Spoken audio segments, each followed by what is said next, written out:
What's good, man? Nothing, man. You know, just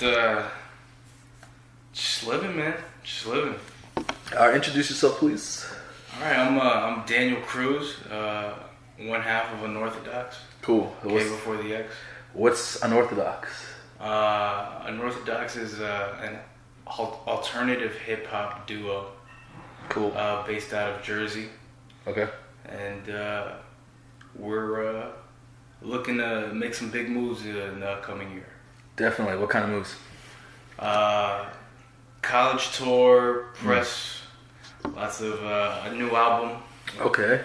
How many singles on that album? Or how many tracks on that album? Oh, man. At least 17, 18. Okay, so you're doing like Drake extended cut. I don't know if it's a Drake extended cut. You know what I mean? It's just what you feel. And it's just what we feel, and you know, right. It's hard for us to narrow down songs. Yeah. And you know, we're seeing lots of examples of a lot of people just releasing a shit ton of music because at the end of the day, a play is worth. It is. So you're creating a college tour. How are you going about that? What colleges are you hitting? Well, I mean, we're still reaching out. Obviously, you know, I went to St. John's, so definitely want to make a stop at St. John's if that's possible. I mean, I know the people at Horizon, so. Ah, yeah, right. You're J. Cole himself. Bro, when J. Cole comes, you got to take that picture. You probably hate that, don't you? I mean, or do you embrace it by this time? No, nobody ever said it to me. People always say it like to other people, but like no one ever. When they take a picture with me, they'll be like, "Yo, who the fuck is that?" Right. They never say that to me. Though. Weird. I always get like Joakim Noah or some shit. I get. Maybe it's because of music. That's why I say J. Cole. But and we both went to St. John's. You both went to St. John's. You both know Hariah. Well, that's cool. So you're hitting the circuit. And what else is in your plans? What's this music? What's this new album about? It's about just being satisfied with where you are in life. It's about that's cool. It's about the album's called As It Comes. So and there's skirts in it. No. I mean, maybe we haven't done all our ad-lib tracks yet. Yeah. Maybe. Fair enough. Nothing wrong with the skirts. You know, I love skirts. I mean, if it's if the song calls for it, or if we can do it in an ironic way, yeah, why not? Right, for sure. But yeah, man, and it's also about like meditation. Yeah. Is that something you practice? Not regularly, but it's something I've been getting into, and it's something that's been helping me take things as it comes. You know, it's been helping me be in the moment. It's about mindfulness. I was gonna say, are you mindful? Yeah, being aware and stuff like that. Are you in tune with your chakras and all that? I don't pay attention to anything like that. You know, chakras. I mean, like I feel like it's like a little. You'd think. I mean, I don't know. You know what I mean? Like it's like I don't know. All I know is that what matters to me right now in the day to day is just breathing. You know. Yep. Just breathing, taking it slow, and just trying to not get too high, not get too low, and just keep it at an even keel, and just honestly just breathe. That's really all that matters. And that's how you are able to do that, by breathing. Yeah, I mean, you know, if I take life slow. I mean, like I'm the type of person that anything could get me excited, and once I get excited, I'm not in control, and you know. Right. So if I breathe, then you know, then I'm able to control it. Even if I am excited, I'm still able to control it. That's interesting. I should listen to that advice. Otherwise, my ex-girlfriend would be my ex-girlfriend, right? Anyways, that's another topic. Cool. So you're breathing, you're taking it slow. You're preaching to the people. Who's your target audience?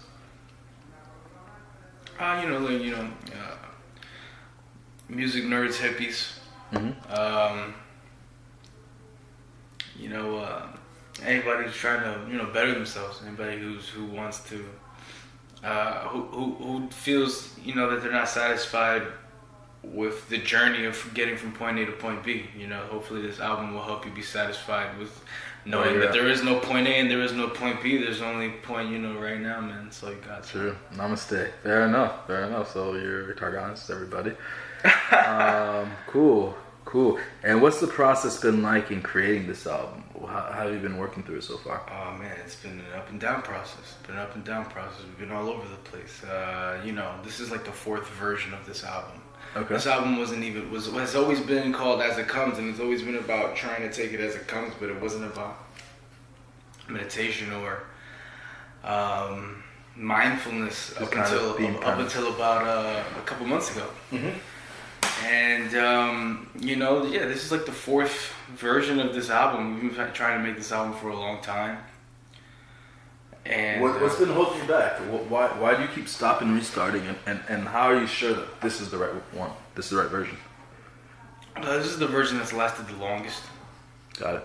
So does that mean that there's been different tracks on each album, or the tracks have been 100%. So so you're just moving the tracks? No, I mean, got it. I there is not one song on this version of As It Comes that was on the original version of As It Comes. As It Comes.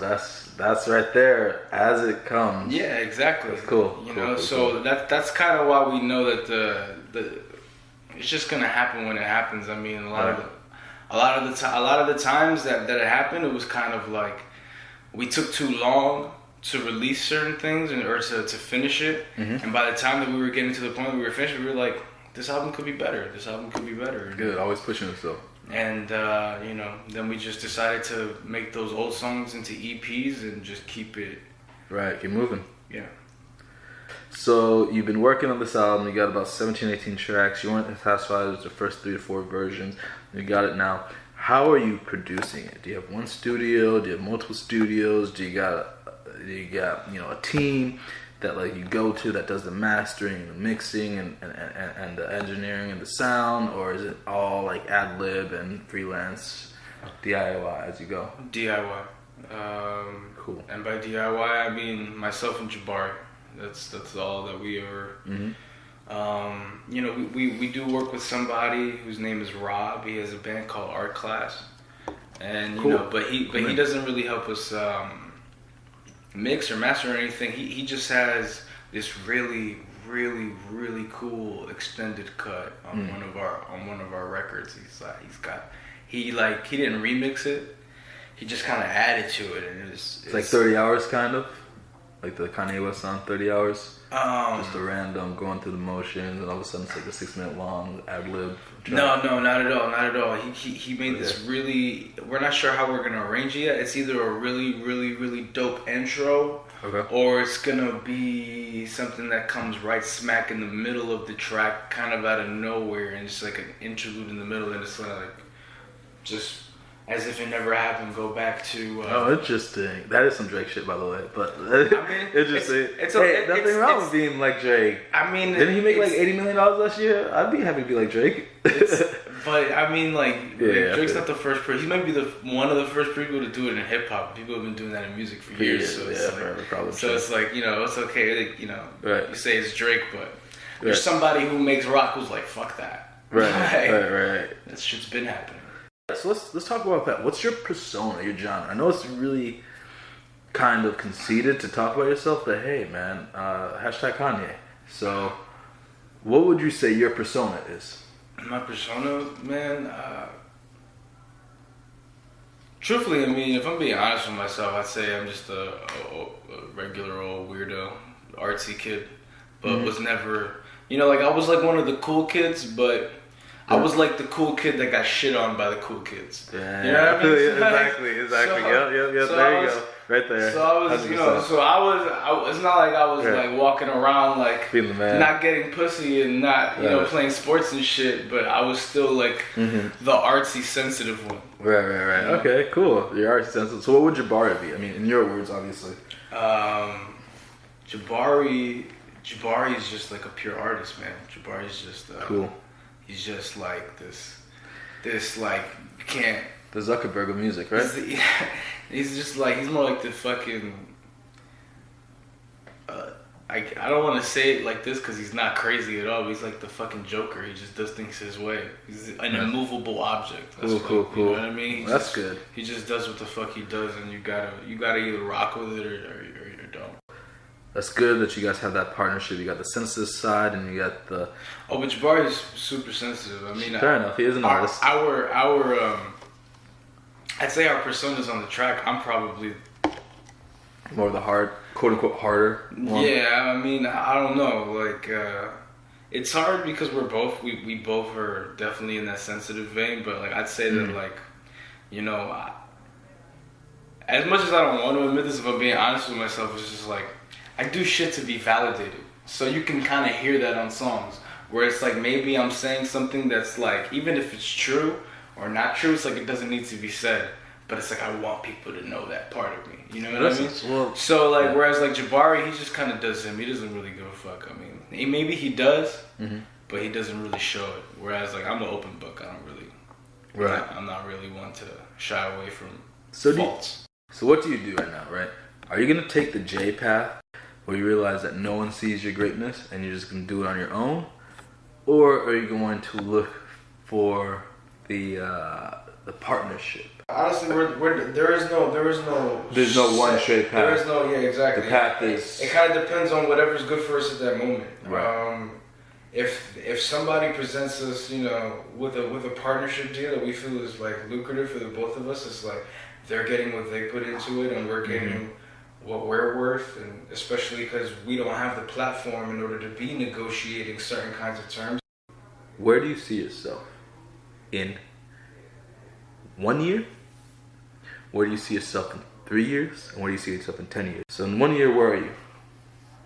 Visualize it. Think about it. Close your eyes. We're touring. Nice. Cool. We're touring. That is true. We're 100% touring. Cool. It's in terms of like, I'm definitely not one to try to put like numbers or like, you know, so I don't really care about numbers. What I care about is that we're gonna be touring. We're going to be traveling and meeting people and networking and just making connections.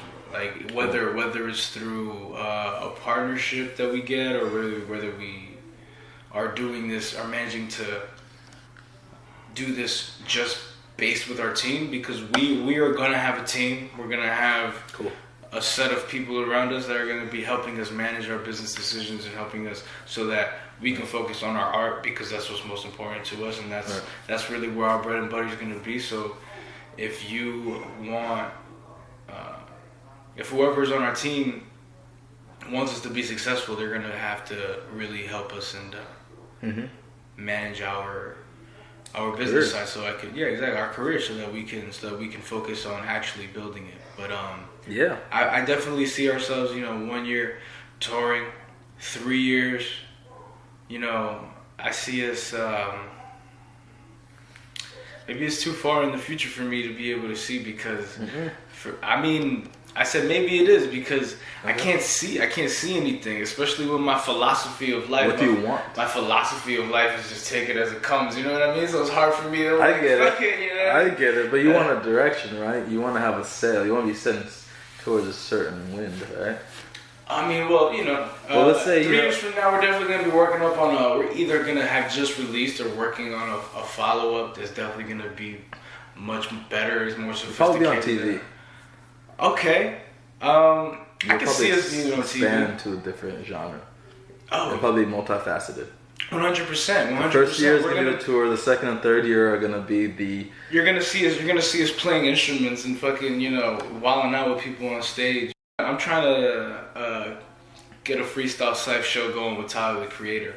Oh, interesting. Yeah. You reached out to him? You got his connect? Nah. You're just like... Just throwing it out there right now. Just making that happen. Alright, cool. I see it. Tyler, the Creator, freestyle cypher show. Dope. Yeah, yo, Tyler, what up? Hit him up. Unorthodokx. Daniel Cruz, Jabari Gold. K before the X. K before the X. Yeah, I'm definitely trying to work with Tyler, the Creator on some... It doesn't even have to be music. I definitely would just like to get in a space where maybe we could make some weird shit, because we're definitely on that level. Yeah. How old are you? 20. I just turned 24 2 weeks ago. So when you're 34 years old, what are you doing with your life? What am I doing with my life? I'm still making music. Yeah, that's good. I'm still making music.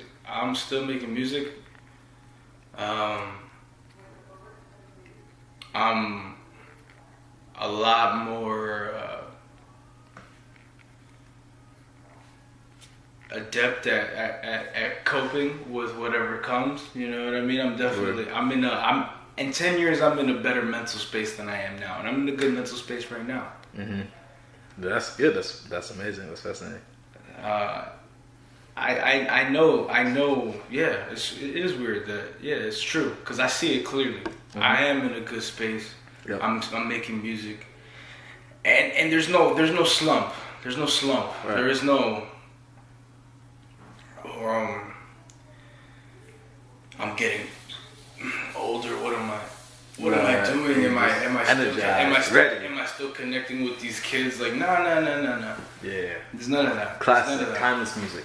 Yeah, it's none of that. It's, I'm connecting with whoever the fuck I need to connect with. Right. The universe will work it out. There's an audience there.